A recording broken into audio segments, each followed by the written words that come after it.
Welcome to day 252 of TFIF 365.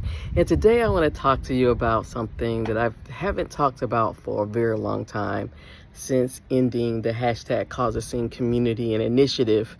And it's still a truth. And this is where I say the pendulum swung too far and I stopped talking about anti-blackness and white supremacy because I didn't want to be against white supremacy and anti-blackness. So that's why I developed supremacy-free, coercion-free, discrimination-free, and exploitation-free, because it's like, what do I want to be for? But I realized without some historical foundational work or understanding, there's a lot missed. So I haven't talked about white supremacy is the parasite that's now eating its host in a long time. And we're seeing it in the U.S. with this election, because finally, white people have something to lose. Finally, white people are being harmed by the policies, the systems, institutions, and policies that exist. And my question has always been, as we see these never Trumper Republicans, or these other Republicans, these disaffected Republicans, or these independents, it's like, what did you think was going to happen?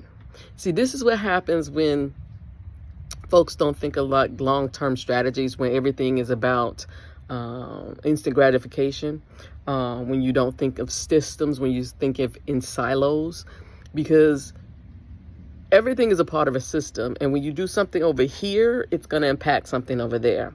And when you've spent years gerrymandering elections, when you've spent years demonizing and dehumanizing folks, when you've spent years creating facts, which are laws that are not just in any way, and that lean into systems, institutions, and policies designed to privilege the few at the expense of the many, and you utilize and you weaponize white supremacy and anti-blackness to reach your goals, what did you expect to happen?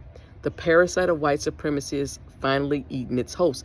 White supremacy's only role is destruction and chaos. That's all. There is nothing redeeming in white supremacy. There's nothing redeeming in whiteness. Because for you to feel superior as a white person or white presenting person, that means that someone else must be inferior, which is against supremacy free. It does not align with supremacy, coercion, discrimination, or exploitation free at all. And so at some point, and the people who are the marginalized folks, be they black folks, brown folks, people with disabilities, people from the LGBTQA plus community, have been telling you, and I didn't speak of women here because white women, you're at the fulcrum right now. You're really getting hit, because you should have known, you would have known about the dangers of what would happen when Roe versus Wade was turned over, if you've been paying attention to black babies and black mothers dying, their mortality, infant mortality and patient mortality when it comes to childbirth. You would have been paying attention to that. You would have been paying attention to, for the fact that more white women get abortions than anybody else. You should have been paying attention to that, right? But you took that for granted because you get to benefit from white supremacy. You did not understand that when I say that the marginalized, this is why marginalized people are so valuable in our organizations, be they personal or professional, is because we've seen it all. We've been targeted. We can tell you where the minefields are, where the traps are, right? But you chose to ignore it, or what you did was use that information against us to further facilitate your ability to leverage systems, institutions, and policies that were made to benefit you at the expense of us. And so now you're seeing all of these disaffected right-wing people who say they're displaced and have nowhere to go. Well, you created this house. And once again, whiteness is running away from it. What are you doing?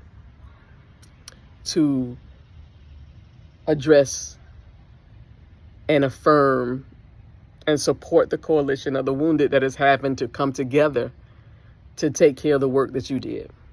And this is what whiteness is all about. You create situations that other people have to rescue you from. So I'm happy to see that very privileged white folks are finally coming into the coalition of the wounded, but best believe they're going to be the first ones with their hands out asking for what they get in return on the other side of this. Watch it. They're going to be the first ones. They're going to be the first ones to turn on us. Soon as white folks get the things that they came into this coalition for, they're going to leave. They're not, this is why I don't like allies. They're not co-conspirators, because the co-conspirators 10 toes down with you the whole time, right? They don't stop fighting until everybody's free. Allies stop fighting as soon as it gets uncomfortable for them. So think about that. When you're seeing all these white people, and also if you're that person, if you're now just waking up after George Floyd or after October 7th, understand that you are the privileged. You have been benefiting unfairly from the unearned privileges of systems, institutions, and policies rooted in white supremacy and anti-blackness. And it wasn't until those systems, institutions, and policies decided to target you did you give a fuck. So think about that. Think about that. So, till tomorrow. Peace. Become a sustaining sponsor at kimcreighton.com/support-the-work and help make this work happen.